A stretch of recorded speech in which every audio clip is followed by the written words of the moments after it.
उन्होंने अपने जीवन में कभी भी किसी के साथ कोई भेदभाव नहीं किया। वे अमीर, गरीब, ऊंच नीच, छोटे बड़े सभी के लिए भगवान श्री कृष्ण सम्मान दिखते थे। ये हमें उनसे प्रेरणा मिलती है। उनका यही संदेश हमें आज भी प्रेरित करता है कि हम सब मिलकर एक ऐसे समाज का निर्माण करें जहां कोई भेदभाव न हो, जहां सभी लोग एक दूसरे के साथ प्यार और सम्मान से रहें। मित्रों, आज हमारा हरियाणा ये इसी दिशा में तेजी से आगे बढ़ रहा है। हम माननीय प्रधानमंत्री आदरणीय नरेंद्र मोदी जी के कुशल नेतृत्व में सबका साथ, सबका विकास, सबका विश्वास और सबका प्रयास के सिद्धांत पर हमारी सरकार काम कर रही है। हम यह भी सुनिश्चित कर रहे हैं कि हर एक नागरिक को सरकार की योजनाओं का लाभ सीधा डायरेक्ट उसके घर तक पहुंचे, चाहे वह किसी भी धर्म का हो, किसी भी जाति का हो या किसी भी वर्ग से संबंध रखता हो।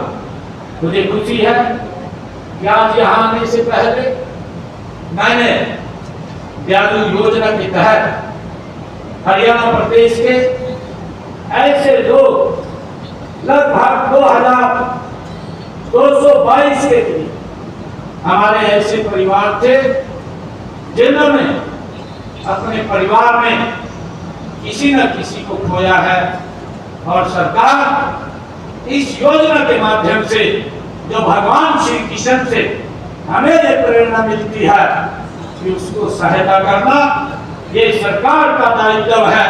और आज सुबह मैंने 78.5 करोड़ रुपया उनके खाते में पहुंचाने का काम इससे पहले किया। और मुझे खुशी है कि हमने हमेशा यह प्रयास किया है कि विकास के साथ साथ हमारी संस्कृति का भी संरक्षण हो। कुरुक्षेत्र में श्री कृष्ण महोत्सव व अंतरराष्ट्रीय गीता जयंती महोत्सव जैसे आयोजनों ने इस धारा को विश्व स्तर पर एक अलग पहचान ये कुरुक्षेत्र की दिलाई है। हम गीता के इस पावन संदेश को मानव मात्र तक पहुंचाने के लिए विदेशों में भी अंतरराष्ट्रीय गीता जयंती महोत्सव का आयोजन हम कर रहे हैं।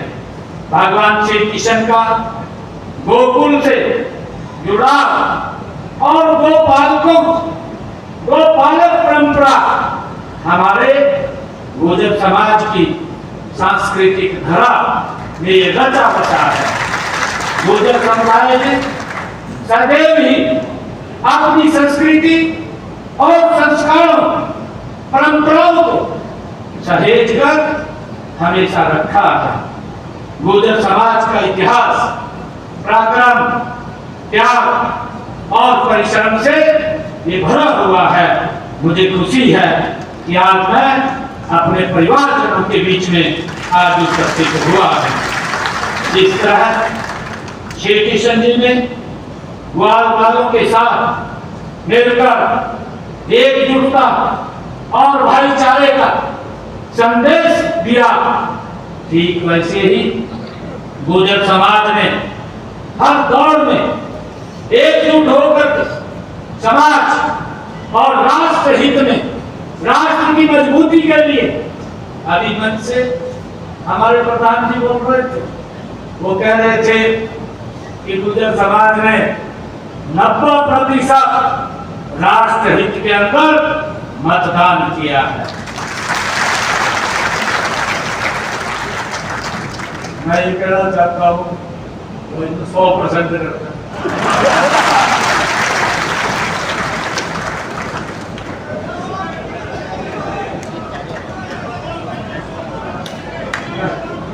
नारियल आगे पहुंचे तो कमलपाल जी मेरे को कह रहे कहा मंच के ऊपर सारे कहा पूर्व बैठे ना भाई पूर्व क्यों बैठे ये आपके तो आज की बात था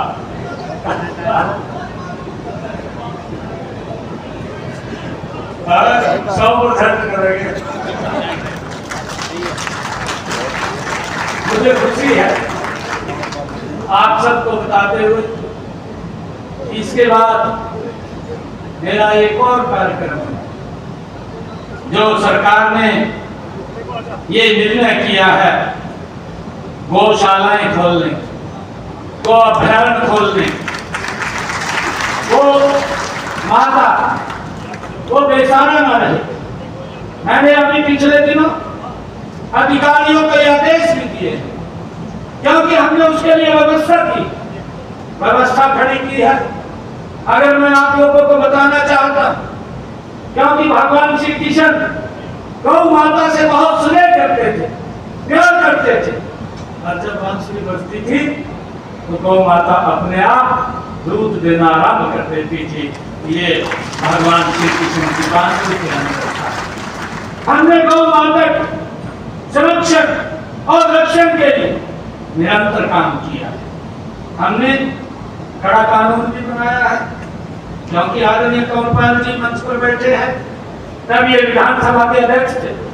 इनकी अध्यक्षता के अंदर हरियाणा सरकार ने गौ माता के लिए गौ संरक्षण अधिनियम वो बनाने का काम किया है कि अगर कोई गौ माता को नुकसान पहुंचाने का काम करेगा तो उसके ऊपर 302 की धारा भी लग जाएगी। ये ऐसा कानून बनाने का काम और हमने मुझे ये भी खुशी है बताते हुए कि लगातार अगर हम ध्यान करें 2014 से पहले जब से ये आदरणीय मोदी जी के नेतृत्व में सरकार नहीं बनी थी, हरियाणा के अंदर गौ माताओं के लिए मात्र 2 करोड़ रुपए का बजट था। और आज मुझे खुशी है आप सबको बताते हुए लगभग आज मैं इस कार्यक्रम के बाद 80 करोड़ रुपया गौ माताओं के जाने के लिए आज हरियाणा के अंदर हम देने वाले उसके चेक बन गए। आज हर गौशाला में कार्यक्रम हो रहे हैं, वो भी आज जारी हो जाएंगे। आज मुझे ये खुशी है आप लोगों के बीच में बताते हुए और मुझे क्योंकि आज ये जन्माष्टमी का इस शुभ अवसर पर मैं आप सभी से ये आग्रह करता हूं कि हम सभी मिलकर भगवान श्री कृष्ण जी के आदर्शों पर हम चले, उसको अपने जीवन में उतारें। हम सभी को धर्म, न्याय, सच्चाई के मार्ग पर चलना चाहिए। हमें एक ऐसे समाज का मिलकर के निर्माण करना है जहां हर व्यक्ति को सम्मान मिले और हर कोई भी वो पीछे ना रहे, वो आगे बढ़े। मैं इस भव्य आयोजन के लिए आप सभी को तो बहुत बहुत बधाई देता हूं, शुभकामनाएं देता हूं और हमारे जो प्रधान जी हैं उन्होंने एक मांग पत्र मुझे दिया है। मैं उस मांग पत्र के अंदर 6 मांगे हैं।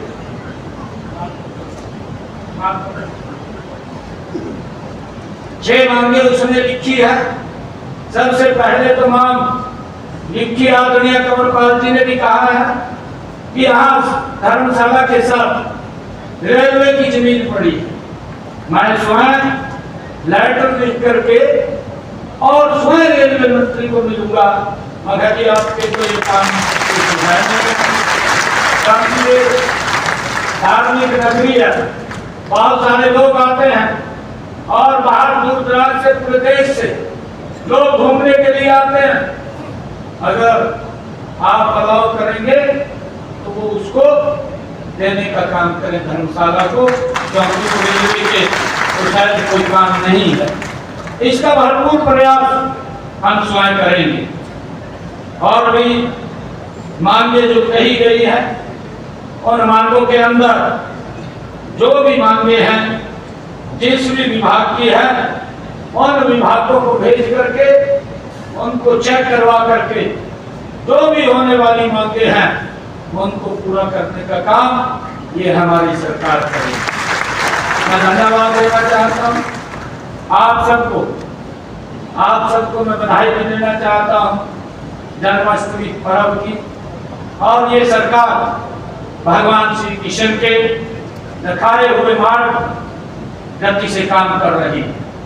मैं तो धन्यवाद देना चाहता हूँ क्योंकि आज एक ऐसे राजनीति के पुरोधा जिनका पूरा जीवन राजनीति के अंदर एक अलग पहचान देने का काम जिन्होंने किया है और जिन्होंने पूरा जीवन विपक्ष के अंदर रह करके जो सत्ताधारी लोग थे उनको इस बात का एहसास कराया है कि विपक्ष के अंदर अगर शालीनता होती है तो विकास की गति से आगे बढ़ता है। परंतु मुझे ये कहते हुए कि विकास की तो दूर की बात, बड़े बड़े भ्रष्टाचार के आरोप लगे। आज ऐसे पुरोधा जिन्होंने विपक्ष के अंदर रहते हुए उस बात को मजबूती से उठाया जिसको देश के लोगों को तकलीफ होती थी, और वो बात वो उस मंच के माध्यम से सरकार के ध्यान लगाने का काम करते थे। और आज का विपक्ष जिस प्रकार की भूमिका अदा कर रहा कि अगर लोगों को फायदा हो तो उनको तकलीफ होनी शुरू हो जाए, उनको बाहर भर हो जाए। भाइयों, ऐसे महान व्यक्तित्व अटल बिहारी वाजपेयी जी की आज पुण्यतिथि है, उनको भी हम याद कर रहे हैं। मैं अंत में इस भव्य आयोजन के लिए आप सबको बहुत बहुत बधाई देता हूँ, आप सबका धन्यवाद करता हूँ। और मैं आज यहाँ पर आया हूँ, मैं धर्मशाला में 51 लाख रुपया मैं यहाँ देकर के जाता हूँ। जन्माष्टमी महापर्व की आप सबको बहुत बहुत बधाई, आर्थिक शुभकामनाएं इन्हीं शब्दों के साथ। जय हिंद, जय भारत, जय भारत माँ, जय भगवान श्री कृष्ण।